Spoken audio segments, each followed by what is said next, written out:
Thank you for staying with us. Time now for the news. Let's talk money because negotiations for increments in base pay for the 2023 working year have stalled as government failed to get a quorum to engage agitating labor unions. The unions initially asked the government to increase their base pay by 65%.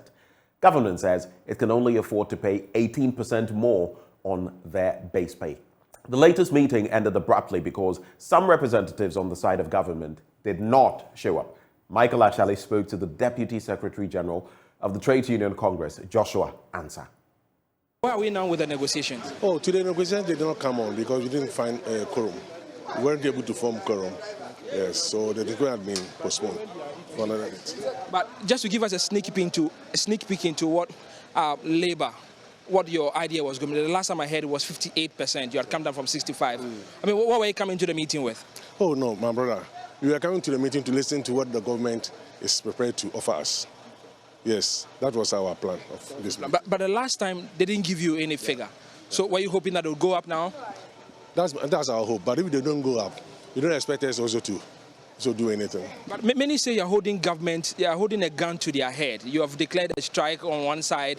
Yeah. You are refusing to allow your pensions to be part of the negotiations. Yeah. So how do you expect us to get more money to pay you? You're asking for more, at least for now, 58% more.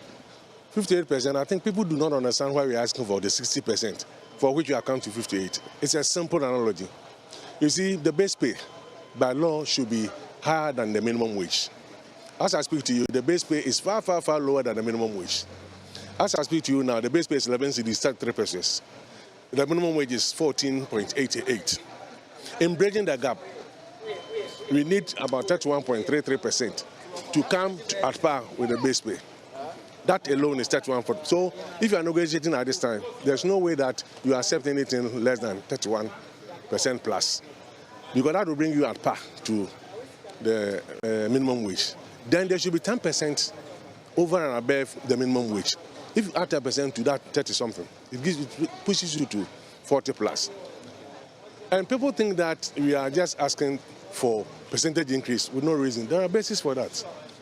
If government should even bring our minimum base pay at par with the minimum wage, it's already 31 plus percent. Plus the 10%, 40 plus. And you are already enjoying a COLA of 15%. You add it. There is a relativity of 1.7 that has not been applied for more than since the inception of this base pay. So these are some of the things you need to know before you talk about you are becoming insensitive and this and that and that. Nobody is holding a gun at the head of anybody. No way. We are only negotiating. So in the last meeting, you also spoke about inflation. Yeah. But the inflation numbers that we have now, it seems that inflation is slowing down. Are you hoping to double down? Are you sure that it's slowing down? I mean, they are hoping that because the CD to dollar rate has decreased from November to now, in January. Hope. No. Let us be factual. Are you talking about hope or facts? What is the inflation today? Inflation today is 50.4. So from 40-something, 50, and now it's 0.4. So it's going up. It's never coming down. That is what you need to know. Yeah. So you are not willing to come down any further from 58? Oh, that one, when we get to the negotiating table, you'll negotiate. But this will be the second time that government has failed to also give you a figure at least to work. The meeting did not start at all. I won't mince word. We didn't start the meeting at all due to not forming a quorum. The government side. But we hope that when we meet again, we will bring this negotiation to a close. If government is ready, we are also ready. Now, clarification, quorum on whose side? Your side or government? All sides, both sides. Your people are not interested in following this conversation anymore? No, what I'm saying, today's the short of quorum. No, the short of quorum is for the government. As for the labor, you are fully prepared.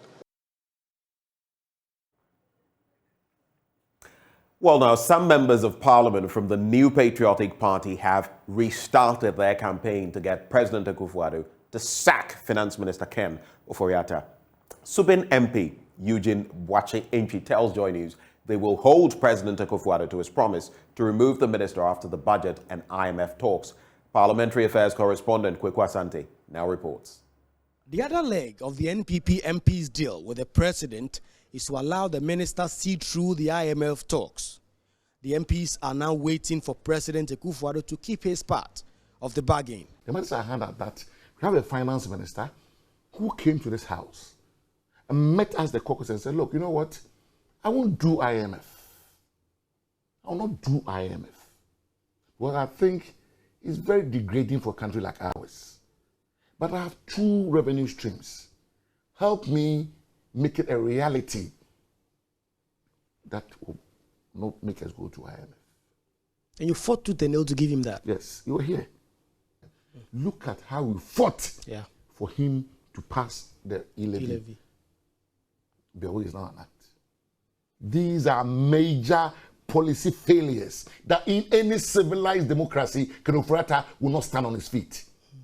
Why are we entertaining such nonsense? Excuse my French. Why are we? What have we got against him as a person? Since 80 of these NPP MPs took this unprecedented step, some of them have said their seats in parliament have been threatened. Eugene Boakye Entry says they are not bothered by such threats.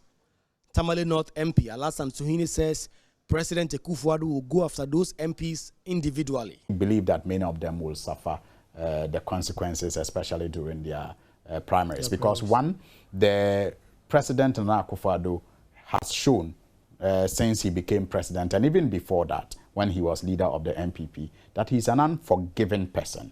And so you go against him and he fights you to the floor. And so they are going to contend with their, open aggression. The Subin MP did not mince words. He and his colleagues are well aware of the threat, but are unfazed. Nobody made me an MP. Akufo-Addo did not make me an MP. You understand? God made me an MP. I was elected as Akufo-Addo was elected. So nobody should dare threaten anybody. When you veer into that realm, you even muddy the waters the more. So they shouldn't bring these threats and what have you. If you want to come and sit me, come to Subi and sit me. Nobody made me an MP. The good people of Subi made me an MP. I contested a primary like Akufo-Addo contested a primary to become president. The fact that you have taken this position doesn't mean that it's directly directed at President Akufo-Addo. No. We are talking about the supreme interest of the NPP. And no individual, quote me, is bigger than this party. Nobody. Including me, including Nana Akufo-Addo, including all the MPs. We are serving the tradition, the MPP tradition. We don't have to agree all the time. Otherwise, we'll be seen as robots. There are certain times we will go our separate ways.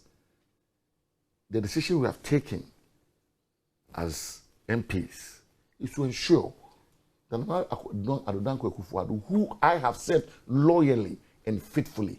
What our sources within the NPP tell us is that what Eugene Boakye Entry has been telling us represents the general feeling within the NPP majority caucus here in Parliament that was championed by the minority in Parliament.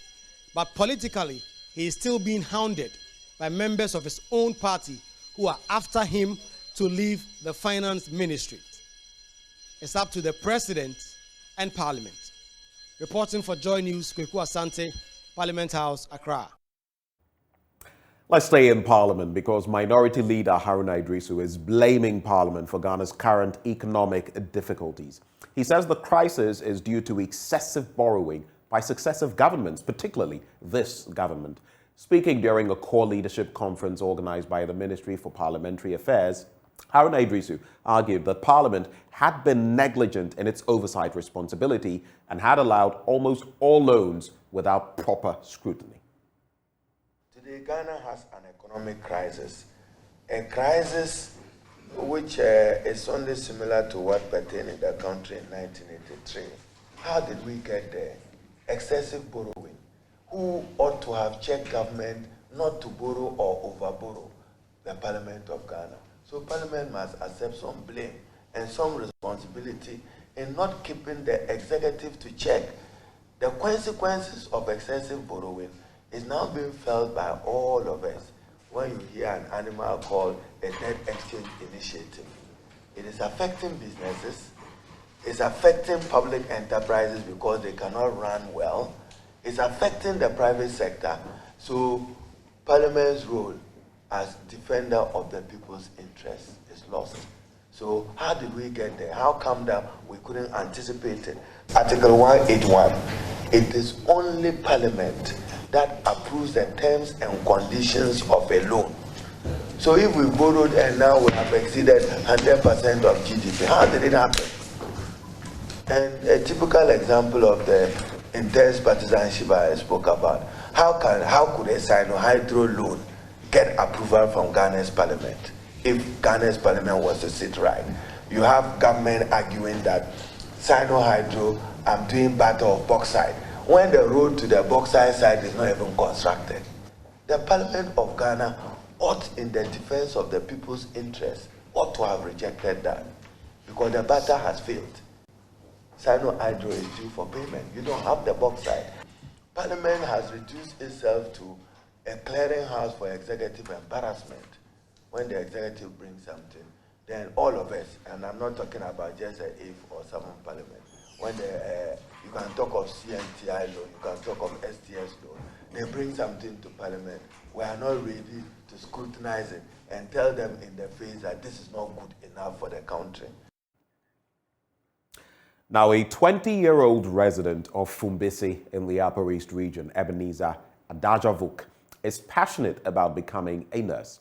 Unfortunately, that dream looks hazy. The principal of the Bolgatanga Nursing Training College asked him to reconsider his decision and become a teacher instead because he limps. This has left him devastated. The Bolgatanga Nursing School confirmed asking Ebenezer to consider teaching, but said the advice was devoid of malice and discrimination. Ebenezer Adajavuk lives in Fumbisi, a small community in the Upper East region. He's always wanted to be a nurse. After successfully completing senior high school, he applied to the Bolgatanga Nursing Training College to kickstart that dream. But his joy was cut short because the school said his limping condition is a problem. It was time for him to now, the principal, to print my admission letter for me. Then he said I have to come back with either my parents or anybody. In his own words, he said that the way he was talking, he was saying that it is a help that he's giving to me and advice that it is not discrimination, but he looks where that will help me and looking at things the way if I want to work for the nursing, I can't do that. People in nursing field at the end, some of them come out with having pains, backbone pains and other pains. So for me to go and stand, what he was saying that for the standing side, he was saying that I can't do. That was what he was saying. Then if only the help he wants to give me is that maybe he will find my money, then if only I want, I'll go to the teaching field. Because that place, even if I go that, if I teach for a while, I can even sit if I don't want to. Ebenezer is amazed that the interview panel did not reject him because of this limping condition. After they interviewed, we came back, so we're there, then I was visiting my portal, then later I found out that they gave me temporary admission. So when I gained the admission, in the admission letter they said we should go to the bank and pay the money, 2,000 to the bank. The advice for him to give up on his dreams and chase another haunts him and gives him sleepless nights. I feel it badly, and sometimes I always think about it. For me to become what I want to become, and at this age they are telling me that I cannot become, I feel it badly. Sometimes I feel like weeping because if I sit alone, I always think about it. So now what will I do again? So I feel it badly. Inside me and how I work, I know that yeah, this work, I can do it with the passion and the zeal. So I want to tell him that he shouldn't just, it is not that the way he looks at things, that's how it is. But things are not that way. It is beyond that. So if only he have the opportunity to give me a try in the field, I'll be very happy with him. Principal of the Bolgatanga Nursing Training College told Joy News he advised Ebenezer and his family to consider teaching instead of nursing. He insists his counsel was devoid of prejudice and malice, and there is hope for Ebenezer, who remains eligible for nursing school. Jojo Kobna, Joy News. From that sad story, now the Food and Drugs Authority has impounded 4 cartons and 27 packs of expired food. This follows an alert indicating the Pavo and AIA Woody brands of frozen food were contaminated. The products, which were linked to an outbreak of listeriosis in Italy, were found in the market in Ho in the Volta region. Correspondent Fred Kwame now reports. Pavo sausages were reported to have caused a listeriosis outbreak in Italy earlier in the year. According to reports, some 60 people were reported ill, while 3 deaths were confirmed during the outbreak. The products were spotted in a frozen food shop in Ho during surveillance by the Volta Regional Directorate of the Food and Drugs Authority. Gordon Akurugu is the FDA Regional Director. Unfortunately, for on our part, we identify few of the sausages the whole country in Volta region. About 6, 4 of the cartons were left, which we detained and then pending disposal today, which we want to do.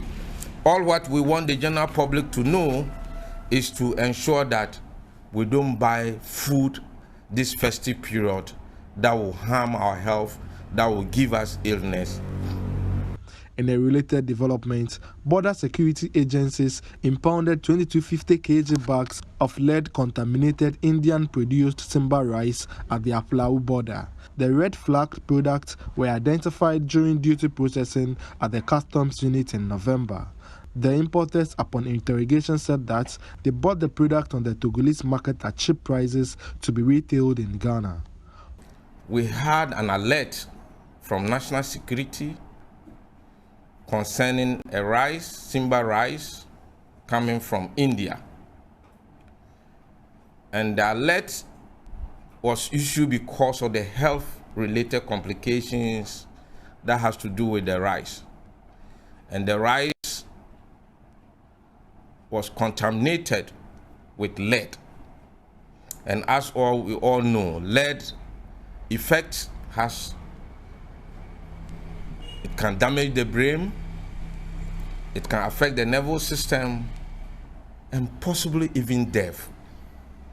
And then we want the general public to know this is a festive period, and one of the key food products that we eat is rice. So we want the general public, especially those who like eating rice, to be aware of this Simba rice coming from India. We can't rule out that this rice can get its way to our various markets because of the porous nature of our roads, especially our borders. We have unapproved route, but I'm very much sure that the approved routes will curtail like what we have done in our flour. All the impounded products would be disposed of duly. Fred Kwame, Joy News. Oh. Now, Cosmos Energy has handed over a refurbished health facility to the Savelugu School for the Deaf in the northern region. The facility comes with 2 wards, consulting room with full sets of medical equipment, and more. This is to help offer quality healthcare to the students. It is also to ease the challenges of getting interpreters to hospitals anytime the children are sick. Martin Abugri has the rest of the story. The Savelugu School for the Deaf, which was established in 1978, is riddled with numerous challenges, including dilapidated classrooms, dormitories, the lack of ICT center, assembly hall, among other challenges. It is against this backdrop that Cosmos Energy came in to help. Speaking at a short ceremony to hand over the facility, the director of New Ventures, Cosmos Energy, Apiache, said the company has supported 4 schools with special needs, including Savelugu School for the Deaf. He said the facility will not only serve as a treatment center, but also an isolation center in the event of any outbreak of infectious diseases. So we are here today to hand back to you this facility which you kindly permitted us to improve. So we've renovated it and stocked it up with essential medical supplies so that children who fall ill could be treated here, and those who need to be isolated from their colleagues to prevent the spread of any communicable or infectious disease could be separated and treated so that they could be well and reintegrated back to the school system. The assistant headmistress of the school, Fozia Gona, said the school continues to excel in academics and other fields in the municipality. She highlighted challenges facing the school. Samuel School for the Deaf, since its inception, has dropped a number of successes. We have competed favorably with our hearing counterparts in various spheres of life. That is from sports competitions to art competitions and to the BEC. Has to do with an assembly hall. Most of the times, all our entertainment takes place at the dining board. Another challenge that is dear to our heart is a vocational center, modern vocational center. This center will equip our pupils with the necessary skills that will enable them live independent life. The municipal chief executive for the area, Ajia Aisha Tuseidu, on her part, commended Cosmos for coming to the aid of the school and appealed for more support. We are very grateful to you for taking up this very life-saving intervention, let me say, because it's something that has come to stay for us. Prior to this, deaf people had difficulty in accessing healthcare because of the distance to the general hospital and difficulty in communication. With that story, it's a wrap for the news, but stay with us. Up next, we dig into the papers. News Review.